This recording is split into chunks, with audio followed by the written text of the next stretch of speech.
Hi friends, வாங்க நம்மக்கிட்ட இருக்க மேக்னெட்டிக் சார்ம்ஸ் பற்றி பார்த்துடலாம். இது வந்து ஹார்ட் இன் ஷேப்பில் மேக்னெட்டிக் சார்ம்ஸுங்க. இது பெஸ்ட் ஃப்ரெண்ட் அண்ட் கப்பிள்ஸ் பிரேஸ்லெட்டுங்க. 2 பிரேஸ்லெட் ஒன்றா வரும்.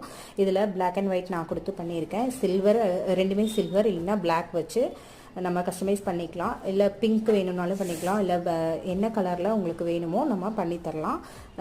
இதுலேயே வந்து கிளாஸ்ப் இருக்குது, அதுவும் அதே மாதிரி தாங்க. என்ன பீட்ஸ் வேணுனாலும் நம்ம மாற்றி பண்ணிக்கலாம். அதே மாதிரி black and white, silver, black and silver இல்லைனா சில்வர் கோல்டு, இல்லைன்னா ரெண்டுமே சில்வர், இந்த மாதிரி நம்மக்கிட்ட 3 வெரைட்டி இருக்குங்க. உங்களுக்கு எப்படி வேணாலும் இதையும் கஸ்டமைஸ் பண்ணி கொடுக்கலாங்க. அடுத்தது நல்லா மூவிங்கில் இருக்கிற இந்த பட்டர்ஃப்ளை பிரேஸ்லெட்டுங்க. க்யூட்டாக இருக்குது பாருங்கள். இந்த பட்டர்ஃப்ளை பிரேஸ்லெட்டில் வந்து நம்ம எக்ஸ்ட்ராவாக இந்த மாதிரி ஹேங்கிங் வச்சுருக்கோம். அதுலேயும் இந்த மாதிரி ரெண்டுமே பிங்க்காகவும் வச்சுக்கலாம், இல்லை இந்த ப்ளூ வேணாலும் வச்சுக்கலாம். அதாவது இந்த ரெட்டும் நம்மக்கிட்ட அவைலபிளாக இருக்குது. இந்த மாதிரி 3 கலர் நம்மக்கிட்ட அவைலபிளாக இருக்குதுங்க. உங்களுக்கு பிடிச்சிருந்தால் லைக் பண்ணுங்கள், ஷேர் பண்ணுங்கள், சப்ஸ்கிரைப் பண்ணி வச்சுக்கோங்க.